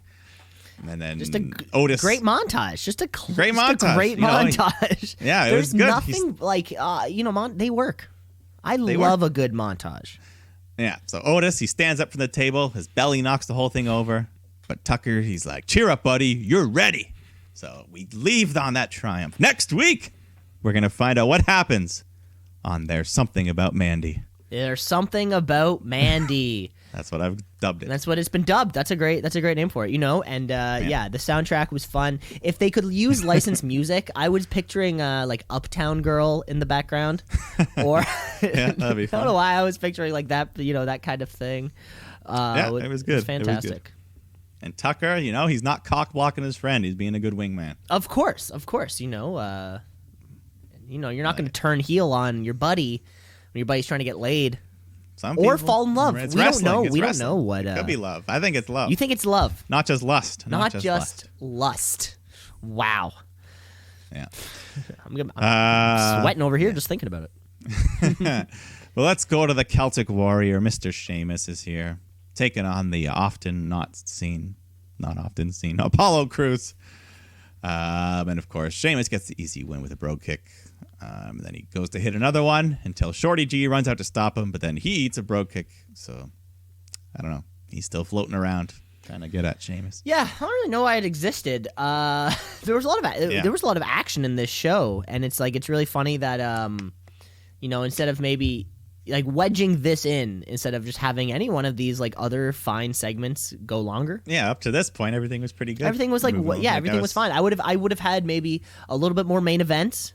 You could have given me a little more. You could have given a little more in a couple other places rather than just kind of throw this in here. I guess we're going to Saudi. Is that why? Sheamus? Yeah, I don't know. Sheamus and Shorty one more time? What if there's some Saudi prince that's just like a huge Sheamus fan? You never we know. never know, right? Oh. Yeah. But let's get to this main event. Because we've been promised this, I think, all night. Yes. Number one contenders match. Fatal 4-way. Carmella taking on Alexa Bliss, taking on Naomi, taking on Dana Brooke. Winner faces Bayley for that title. Actually, at Saudi Arabia. So we are getting another women's match. The first women's championship in Saudi Arabia. Wow. My God. And this was this was a fun match. Naomi, she was doing the high flying, planches to the floor. Bayley's outside watching. She gets involved. She nails Naomi onto the steps. Dana Brooke hits a Batista bomb. A wink to her possible boyfriend. Yeah, we never went back to that. There was a few tweets, and then it sort of went by the wayside. Yeah, maybe they're just enjoying a private romantic That's a good point. life. But so she hits that. Naomi, though, she gets the biggest push in the match. It seems she was always involved. Alexa Bliss looked good as well. She goes for that twisted bliss on Naomi, but she gets her knees up, hits the rear view, but then Carmella comes running in and hits Naomi with a super kick and pins her to earn the title shot at Super Showdown. So Bayley and Carmella. Which is great, I think, Carmella certainly got over in her R-Truth business. Everyone had a great time doing that. Everybody won in R-Truth's 24/7 title run. We build her a little bit of credibility for her. She's not just like a comic relief character anymore. And this is a big chance for the two of them. Big opportunity for everybody. Yeah.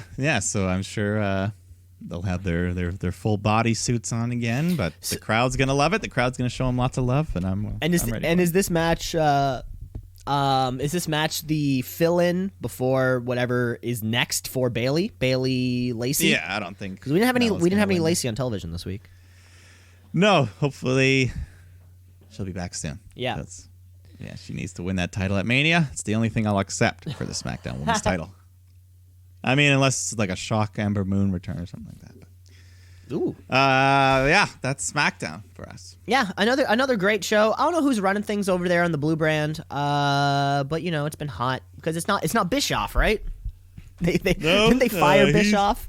Who's running Bischoff. Shit over on SmackDown? Heyman's on Raw. SmackDown, I'm sure, is some sort of collective. Some sort of collective. I hope it's probably like Hurricane Helms. We probably got Fit Finley's got his finger in everything, of course. He's got a little something there. I know he's got his opinion on stuff. Oh, of course. It's like, hey, Fit, let me run this one by you there, Fit. Let me run it up the flagpole. But let's go over to Monday Night Raw. Let's get raw.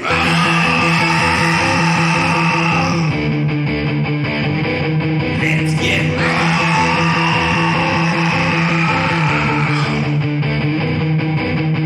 Yeah, because there hasn't been a single thing that has occurred more frequently than Monday Night Raw. Maybe the sun's rising and setting. But even there was that one day. There was that one day in 1987 when the sun didn't come up. Everyone was like, oh, my God. There is no God. Where is the sun? But then it did come up the next day, and the sun had to be like, sorry, guys. I just forgot for a second. But Raw goes, what are we at now? 75 years? something. 2,000 years straight of Monday Night Raw, where we were promised some stuff. We were promised a women's championship match. Yeah. We were promised that. Our buddy lost a name. Yeah, no more buddy. No, our buddy's gone. And the continual push of what's happening with Charlotte Flair. I think we kick off the show this week. It opens with Seth Rollins and our buddyless Murphy. Yeah, and they're authors of protection in the ring. Is that what they're called now? Nah, it's just what I'm calling them. 'Cause they're Yeah, it makes more sense almost. if they had like a security, like they're a division, security company who outsources other large people to protect. That's not a bad idea. If you have this guy, who's the guy over on NXT who's like running or he says like, I have my manager's license. The guy who's working with Chelsea Green, Right? Yeah. So yeah. if there's a manager's license, I think Sami Zayn said when he has one too. That means like there's some kind of kayfabe manager school. So why not make up a kayfabe security company? Yeah, they could. I mean, it's in their power. I think. Somebody's listening to this show, I think, also. So, yeah, okay. Yeah. So they're all out here, the Messiah and his disciples. Seth cuts a promo on Owens and his buddies. So they come out, they give their piece. The Viking Raiders are there. They're all brawling. And then Samoa Joe makes his big return after being gone for like 2 weeks. And he helps the baby faces who stand tall. Stand tall the other night. I guess this is booking our main event, right? Yes. So a match that could have been the main event, but they're throwing it right here at the beginning, though. We're going into Becky Lynch. Yeah, this was a weird segue too, I think, because like they're going up the ramp and then Becky Lynch's music just starts. And right off the bat, I'm thinking to myself like, oh, is Becky Lynch gonna weave her way into this story somehow? Also, is this going to be a weird like your boyfriend can't do it or whatever it is? But no, she's coming out for her match against Asuka. Yeah, so Raw Women's title match. The series between them is tied 1-1. So this is the decisive match here, and another great match between them. Just both of them looking to lock in their submissions, trying to outmaneuver each other. Asuka hits this new move I haven't seen from her before. It's kind of like a wing clipper, but she had like a headlock in. I don't know what it was. But of course, Kairi Sane's on the outside, jumping all around like a little spider monkey, trying to fuck with shit. And then Becky hits this reverse DDT on the side of the ring. Looked good. And then eventually they're going back and forth, reversals, pinfall attempts, and then Becky hits a rock bottom for the win.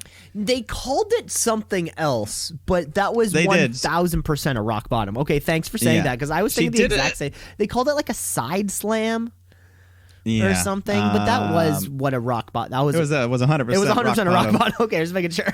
Which she did do it a couple times, like a year ago. I remember. Yeah, she did it when they were trying to get her over with. Didn't they call it like a new non-submission finisher? Didn't they call it like the man slam or something? Maybe, yeah. There's something like that. Something like that. I like it. If Owens can do the stunner, she can do the rock bottom. Well, of course. And there are some maneuvers that it's like, it's really easy and that's just the way it looks. So, I guess there is going to be a finite amount of things you can do. So eventually, you're going to kind of run out of all the ways. Yeah. Exactly. Good match. Becky celebrating. And then afterwards, Shayna Baszler, who we've all been just waiting for. We this is the feud, but she comes in, she attacks from behind. She's finally here. She locks in the Kirifuda clutch, but that's not enough. She takes out her mouth guard and fucking bites the back of Becky Lynch's neck. What the hell was with that? And then she pulls away. Her mouth is just dripping with blood. Holy shit. Shayna, after all this time, Shayna is Sister Abigail. That's what happened. Oh, that was what you were going for? I thought Shayna was working with Gangrel. No, yeah. She's a vampire. She's a vamp. So this was crazy. I didn't see this coming. I don't know. I didn't hate it. It was interesting. It was crazy. This bite? I didn't see the bite coming at all. Yeah. So this was like on Mike Tyson, Becky the Vampire Slayer. That's her new gimmick now. Yeah. But it was so weird. The Queen of Spades is just biting people's faces. Next. So I did see eventually there being a run-in between her and Becky. That was going to happen. Yeah, we knew the paths were going to cross. Exactly. But, so she fucking bites the fucking chunk out of her neck. Becky's selling it. She's holding on. They got all these towels. She's bleeding everywhere. they take her back to try to take care of her, and we'll see more of her later. Which was crazy because, I mean, okay, so this is where we thought the belt was going anyways. Do you like the way that just bringing that person in? Does that work for you? Yeah, I liked it. Yeah, see, the thing I is, know with the chamber so close to Mania, it is the perfect reason to have a title shot at Mania. It's the perfect thing, and it worked for Kofi last year. Although Kofi lost the match, he lost very last to Daniel Bryan, and then it was still kind of gave the push. Of course, we can see that on the men's side this year. I have a feeling that whoever wins that chamber match is going to get a Universal title match. Probably the same with the women's side. Choose a title match if you want. It would have been great if Shayna Baszler premiered at that. I think that would have been super cool too. Well, I mean, that can still be her wrestling. That could be her. She gets the win and then goes right to Raw. It goes right up to the top there. So yeah, now she's in there. She's going to be in the ring. We're going to start selling the finishers, or the submission finishers rather. And the bite, you got to watch out now. Yeah, the mouth guard. Yeah, I hope they never bring that back. They might. Okay. You can't just do it once and forget about it. So wait a minute. Maybe she was inside of Eric Rowan's cage. Speaking of Eric Rowan's cage, we will definitely 100% get to that later because it is Monday Night Raw, and since we're pushing the story, we're definitely going to get to it. So, folks, just keep listening to the show if you want to hear updates on the Eric Rowan What's in the Cage. Week 2 without an update. Spoiler. I don't know. I'm starting to get worried. We're waiting for it. Yeah, I'm getting worried too. But something you don't have to worry about is the 24/7 championship.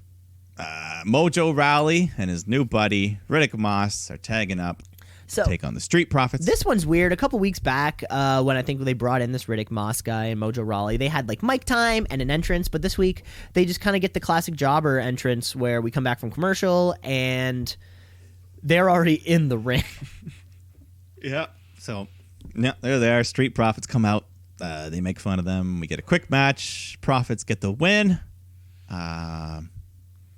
Riddick Moss. Mojo didn't even tag in the match. So afterwards, Mojo goes up to Moss and he's like, "Hey man," but then Riddick rolls him up. He rolls up Mojo and gets the 3 count. So we got a new champion. He grabs that title and he runs off after betraying his buddy. This one's weird, just from this guy's continuity point. So Riddick Moss was brought in to protect Mojo Rawley because of all the shenanigans surrounding the belt and how you always have, and then via shenanigans, he gets himself the belt. Yeah, it was the 2-week long con. It was weird. It was a weird, it's just an odd amount of time. If it was 1 week, that's cool because it happens right then. If it's a month, you're like, ooh, he was trusted. But 2 weeks, I don't know about that one. Yeah, I don't know. That's not the last we'll see of him. But we go backstage again to Becky, and she's just refusing to get into the back of the ambulance. She ends up throwing out the driver and getting in the driver's seat and just taking herself to the hospital. Good, yeah. It's a neck wound.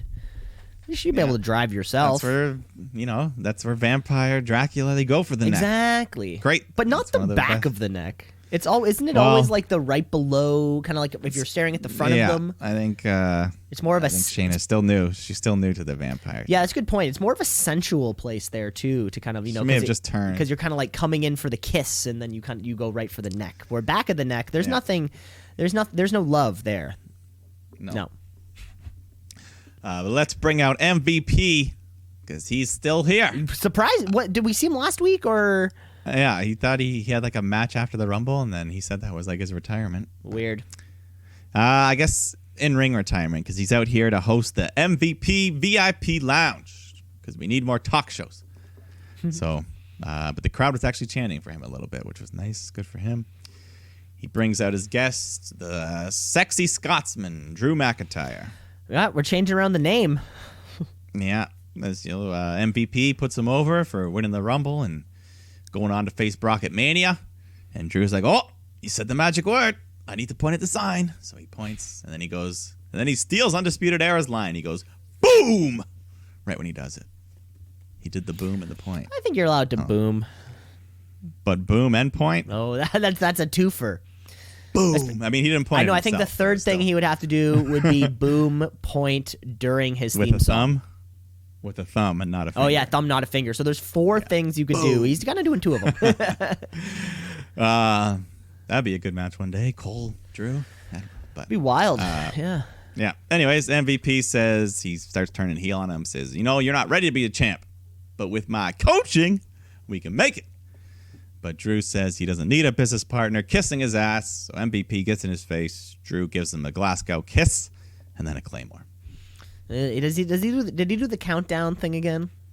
He did. Maybe that's why he boomed, because it's making it sound like a bomb. Isn't a Claymore a bomb anyway? Isn't it a bomb? It's a bomb and it is also a sword. Okay. I bet in his case it's probably the bomb one. It's like a landmine, right? I think so. I never played Call of Duty. I don't know. Yeah. Okay. Yeah, so I do think that's what he's going for, the bomb. Okay. But yeah, let's move on here. Angel Garza is taking on Cedric Alexander. But before the match can start, his cousin Humberto Carrillo comes out and beats up Garza. Officials break it up. But then we still get the match, and Garza survives all of that with the help of Zelina Vega. Gets the win with the Angel Clipper. Fantastic. So he's... Yeah, Garza, he's filling in that break while Andrade's suspended. So. Yeah, I think it still feels to me like we are building to some kind of all lucha WrestleMania match. That's where I feel sort of all these things going right now. Yeah, I think I see them fighting instead of all teaming together. Yeah, that'd be fine. Maybe like a ladder match for the U.S. title. Yeah, Andrade, Carrillo, Garza, Rey Mysterio, Dominic. Yeah. Then Sarah Logan comes out, and she's all pissed off because she's Sarah Logan, and it's a good reason to be pissed off, I guess. Yeah. Yeah, and she calls out Rhea Ripley, who I think they had a brief exchange earlier backstage, and she calls out Rhea, and we get a match. So I think Ripley's first Raw match. Taking on Logan here, and Rhea squashes her, gets the win with the Riptide. And Charlotte's just kind of watching from the ramp. So Rhea gets on the mic and says, "Where's my answer, Charlotte? I invited you. Challenge me." So Charlotte says, "Nah, you got TakeOver on Sunday, so how do I even know you'll still be champ?" Wait, that's this Sunday? That's this Sunday. Oh, my God. Yes. Actually, yeah, I kind of didn't even think about that. Mike, you're supposed to keep me on these things. Don't worry. We'll have a quick preview. So, yeah, we don't even know. So, no answer this week. No. So, but Charlotte is agreeing with our logic that we don't know if it's going to be better. Yeah, like, wait another week, because we still have a lot of time until Mania. Yeah, like, we don't 55 need days. to get this announced right now. No. So Charlotte did the good thing, though. Yeah. She was logical. Let's build some tension. Yeah. Bobby Lashley taking on Ricochet. Lana's here outside the ring, of course. Lashley's angry. He's not getting that title match with Brock and Saudi, so he takes it on a Ricochet. They have a pretty good match, and then Ricochet hits a real humdinger of a 630 because he really nailed it. He landed like right on top of Lashley. That was a good one. But he gets the win here. Yeah. Yeah, Rico. Because that's when are we going to Saudi Arabia? That's like 2 weeks from Thursday. 2 weeks from okay. So we still have some time. End of the month. Yeah, end of the month. Cool. Then Randy Orton comes out to cut a promo, and he says what he did to Edge hurt him more than it hurt Edge. And then Matt Hardy's music hits. One of Edge's greatest old rivals comes out, and he gives his piece, and he just wants to know why. Randy, he goes over the history he has with Edge. No Mercy 1999 when they revolutionized the ladder match, inventing TLC, and the crowd starts chanting TLC. So this was actually, Matt was quite passionate here. This was a good promo from him. Dare I say his final promo in WWE. Was this Matt Hardy's final promo? That's the question. Yeah. That's the question. It seemed good. He was very passionate. The crowd was into it. He came back from retirement, and you took that all away. You did that to Edge. What's wrong with you? So Randy goes for the RKO. Matt blocks it, fights him for a second, but then he eats an RKO anyways. But that's not enough. Randy grabs the 2 chairs, sets it up on his skull, and hits the concerto. killing Matt Hardy forever off of WWE television. If there's no other way to write somebody off of TV, this was it. Yeah, Right. because allegedly his contract is up in the next like couple weeks or Next something. amount of time. Yeah, and then he's got the 90 days or whatever where he can't wrestle. But then Too- we're all just Too bad he couldn't cash out on that Saudi money. He could have cashed out on that Saudi money before he left. whatever. But I think the timeline might line up just in time for Double or Nothing over in May or something. Oh, my Lord. Dark Order, big reveal. We'll see. Don't get my hopes up, Mike. Don't get my hopes up. Yeah. And then we get a quick backstage interview with Ruby Riott, just kind of talking about Liv Morgan and what she did to her attacking last week. And, Liv's a follower who needs to be put in her place. So, at least Liv and Lana are done. At least, yeah. If nothing else, good comes from this. Yeah. Aleister Black takes on Akira Tozawa and gets another easy win with the Black Mask. Very quickly. Yeah. So Tozawa, Odd. he almost would be better off on NXT back in that cruiserweight Back in the division. cruiserweight division, yeah. Yeah. Then we go back to the parking lot. Becky Lynch pulls in. She's gone to the hospital. She's clearly got her neck bandaged up, and they let her drive the ambulance back.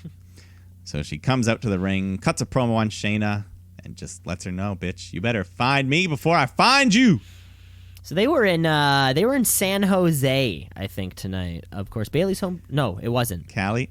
No, Los that was Angeles. SmackDown. That's where they were this week. I think it was. Yeah. So they're Still Cali. I mean, I don't know much about Los Angeles or Southern California, but I think the drive alone would be a longer amount of time. Like the drive to the traffic with and everything. traffic and Yeah. construction and gridlock. Driving to the hospital and then back, unless the hospital is like directly beside. I guess this must have never been know. at Staples Center. I guess unless it was can't rule that directly out. beside the Staples Center. You can't rule it out. That's a good point. I mean, she wasn't an ambulance. She turns on the siren. There is no traffic. Oh yeah, you turn on the sirens, but we all know what it's like trying to go up I-95. At 9 p.m. even with those sirens on. Yeah, we'll see. But she's okay. She survived. Perfect. And then this is when they announce we have a new trophy to give away in Saudi Arabia. The two-week trophy a new gauntlet match. What? Yes, they're having a gauntlet match. So the winner gets this big trophy. Yeah, so now we have the greatest in the world trophy. We have the Tag Team World Cup. And now we have the Tuwaiq, however you pronounce it. Tuwaiq. Carrick, maybe? Tuwaiq? I don't know. It's named after a location, I'm guessing. So there's going to be a gauntlet match. Going to be a gauntlet match. Featuring the likes of like R-Truth and... I think guys AJ's like in that. it. I didn't look. I think AJ is in it. Yeah, I think I AJ saw him Styles, advertised for probably it. Dolph Ziggler, Rude, goes that. Anyway, those guys. You know all those guys? They're all going to be in one match. Yeah. Perfect. But we have a 8-man tag here for the main event. Kevin Owens, Viking Raiders, and Samoa Joe taking on AOP, Murphy, and Rollins. Now, something that bothered me here, I think when it was, I can't remember if it was when the match started, when they're making their entrance, or maybe it was at the beginning segment when Samoa Joe pops out, but it's the Viking Raiders wearing their T-shirts that, you wear your shirt because you're trying to sell it. It seems weird for me that your character has both Viking and, like, merch. They're thinking about both. They're thinking about both being a Viking and wearing cotton T-shirts and selling it. Yeah. That one could just be me. No, I get it. Like Kevin Owens, I get it. He's got kids. He's got a family to feed, right? You're going to wear your Stun Owens Stun shirt because you want to sell that shit. But does a Viking care about making money? And who wants a Viking Raiders shirt anyways? Vikings. Are they selling specifically to the Viking population? They never go. WWE never goes to Norway and Iceland. Isn't that where Vikings are from? Allegedly. They could go to Minnesota though. I bet big Viking Raider fans there in Minnesota. Yeah. Yep. Go Vikings. Go Vikings. Vikings. Right. Let's get to this 8-man tag because we got we got Seth, AOP, the Buddyless Murphys. Oh, that's a good band name. Taking on our 4 faces on the other side, and You know, WWE's it was a classic WWE 8-man tag. Yeah, you know, everyone's doing getting their little moves in. Owens does his flip to the outside. Rollins and Joe are left in the ring. Murphy tags in. Joe has Seth in the coquina clutch. Murphy jumps at him. Joe locks him in the clutch, but then Razor grabs the ref as Murphy's tapping out, so the ref doesn't see it. Rollins hits a curb stomp on Joe behind the back of the ref, allowing Murphy to get the pinfall, so the heels celebrate on the ramp to end the show. How, what was I going to say? I forget what I was going to say. The weirdest thing popped in my head. Oh, yeah, I'm done with these Seth Rollins, Tope Suicida. Like, they kind of feel more like a running high five.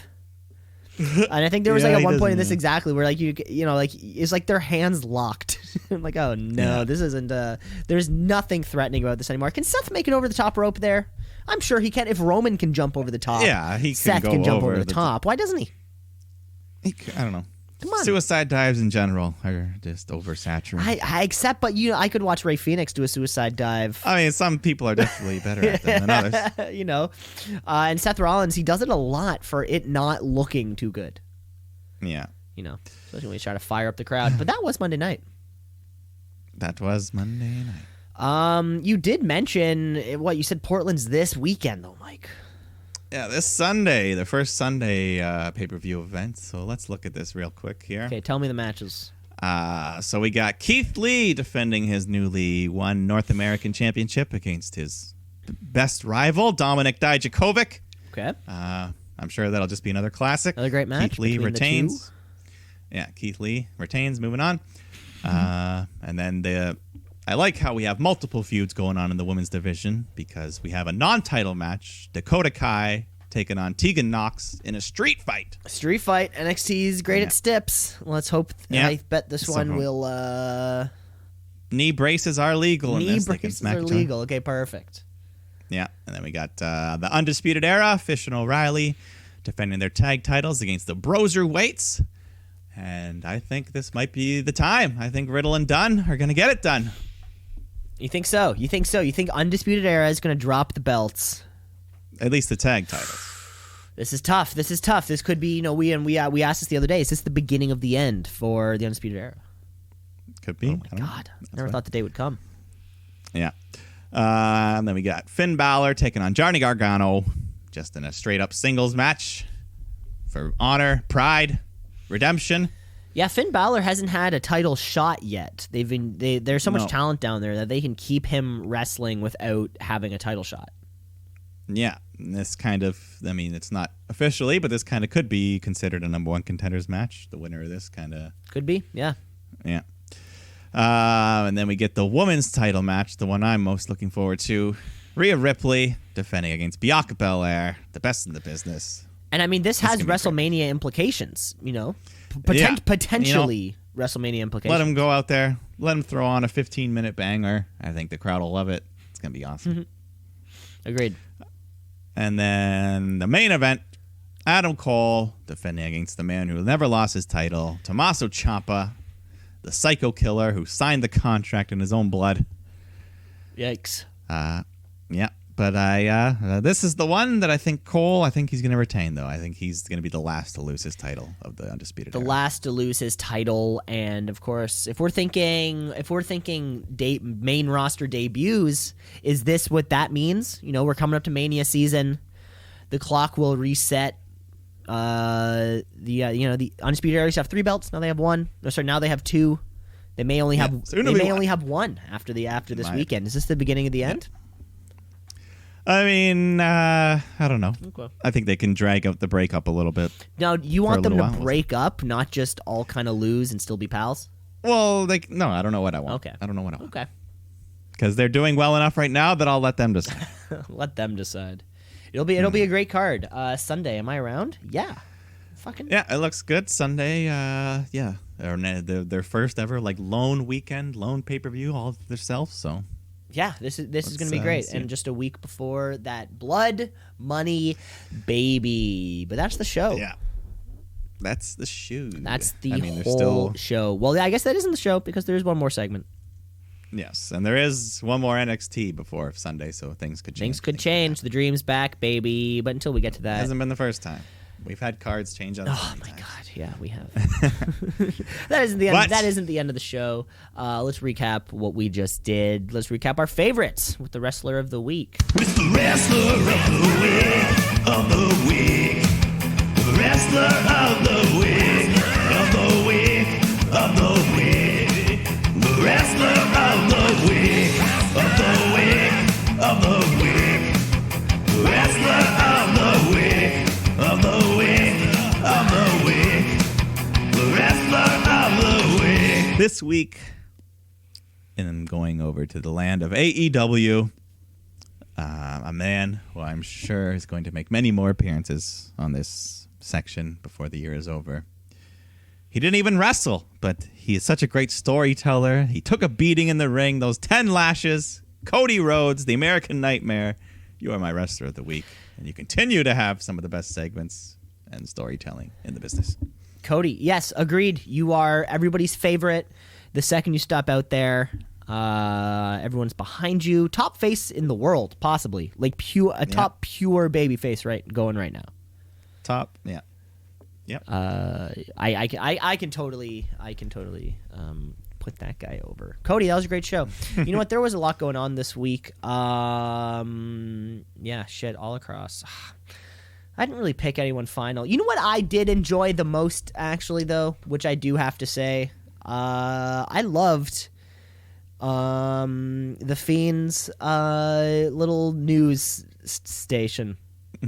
No, it was great. That one made me laugh. That ticker at the bottom, you got to go back and check out the ticker. I will have it was to, the little details like to. that, and cutting to Mercy the Buzzard. You know what? Sometimes, like you said, Mike, you don't have to wrestle to be the wrestler of the week, just like Bray Wyatt.